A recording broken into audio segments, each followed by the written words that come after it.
साथियों नमस्कार। जैसा कि हम आप लोगों को इसके पहले 48 श्लोक पढ़ा चुके थे 19 तक का। आज 49वां श्लोक पढ़ाना है। मानसव पद्धति चल ही रहा था, मानसव पद्धति नहीं, सॉरी, दुर्जन पद्धति चल रहा था। उसमें हम आप लोगों को 48 श्लोक पढ़ा चुके थे। 49वां श्लोक ये है कि इस पे हम लिखे हुए भी हैं। तो इसमें जो है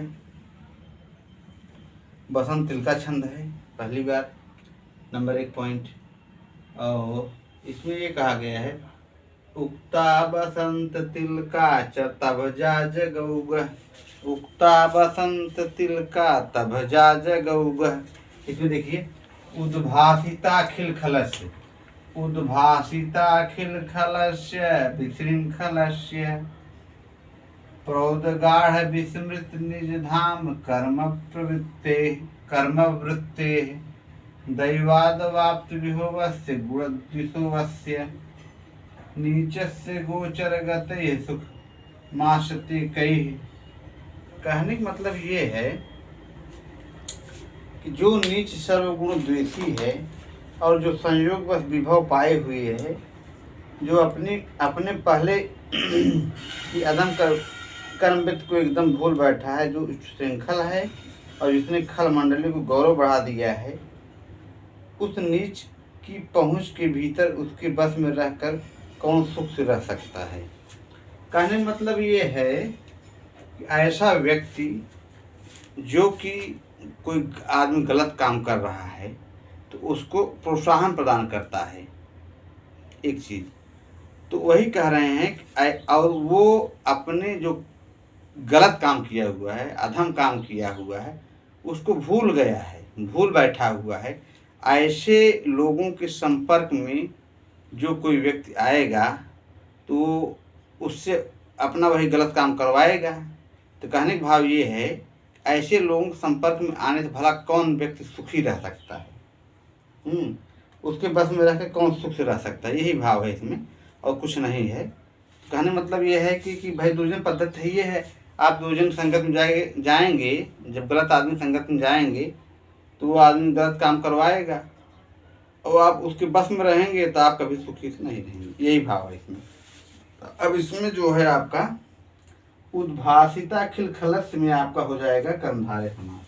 नंबर 1 पॉइंट यहाँ हम लिखे हुए हैं। इसमें कर्मधारय भी होगा, बहुब्री भी हो जाएगा। अब विशृंखलस्य से बहुब्री होगा। इसमें उद्भासिताखिल खलस्य समास दुष्टों को प्रकाशित करने वाले, अर्थात अधिकार देकर, मतलब कि पावर दे दिए जाए, ये काम गलत काम करो, कृत्य करो गलत काम, तो अधिकार देकर सारे दुष्टों को पुरस्कृत करने वाले। अखिला खला कर्मधारय समास यहाँ पे हो गया। उद्भासिता अखिल खिला एनसा बहुब्री समास। तस्य विशृंखला से श्रृंखला रहित अर्थात मनमाना काम करने वाले, स्वेच्छाचारी का विगता श्रृंखला विधि निषेध रूपस्य यस्य सह बहुब्री समास से ही इसमें। तस्य प्रौदगाढ़ विस्मृत निज धाम कर्मवृत्ति, मैंने अपने पहले की अधम कर्मवृत्ति को एकदम भूल जाने वाले।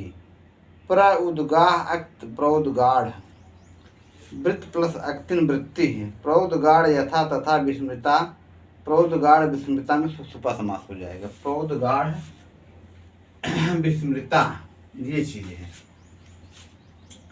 नंबर 1 चीज़ ये हो गया। नंबर दूसरा पॉइंट ये हो गया, प्रौदगाढ़ विस्मृता।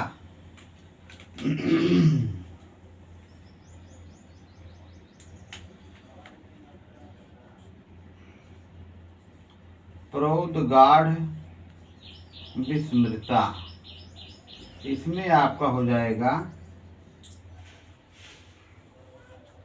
प्रौदगाढ़ विस्मृता में आपका हो जाएगा क्या नाम है कि सुपा समास।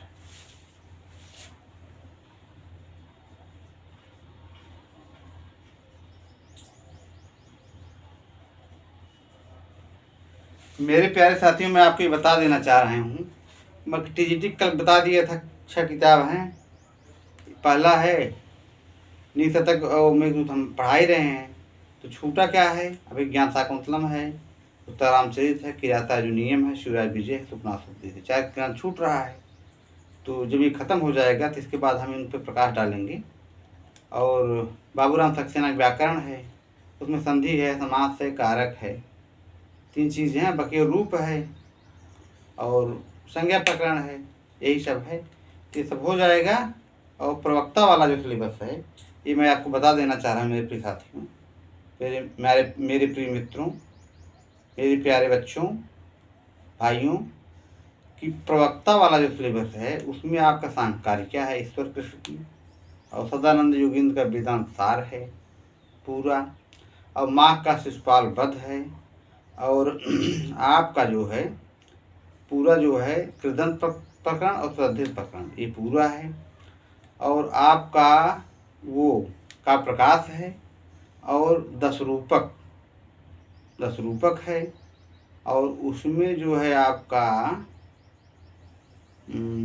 का प्रकाश हो गया, 10 रूपक हो गया, वेदांत सार हो गया, सांकारिका हो गया, और आपका नलचंपू है नलचंपू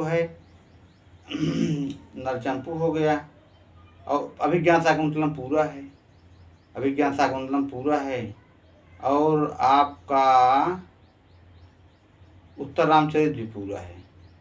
ये 2 ग्रंथ पूरे हैं। कादम्बरी कथामुख पूरा है, उसमें सुकुनासोपदेश नहीं है, और शिशुपाल वध हो गया माँ का, और नलचंपू हो गया इनका, और सांकारिका हो गया, और वेदांत सार हो गया, और आपके कृदंत अद्धित प्रकरण, यही सब है। और ज़्यादा नहीं कुछ है। थोड़ा बहुत कभी कभी रघुवंश का क्वेश्चन पूछ लेता है, और नलचंपू से हो गया। बस यही सब है। कृदंत अद्धित प्रकरण है, उसमें व्याकरण वाला पोर्शन यही है। तो इस तरह से आपका ये प्रवक्ता वाला सिलेबस है। अब यहाँ जहाँ चतुर्थ अंक और पढ़ना है वहाँ पूरा पढ़ना है, 7 अंक अभिज्ञान शाकुंतलम का, और उत्तर रामचरित का यहाँ 3 अंक पढ़ना है, वहाँ संपूर्ण पढ़ना है, वहाँ पूरा कादम्बरी कथामुख है। तो इसलिए थोड़ा सिलेबस लंबा है उसका। और आपका जो है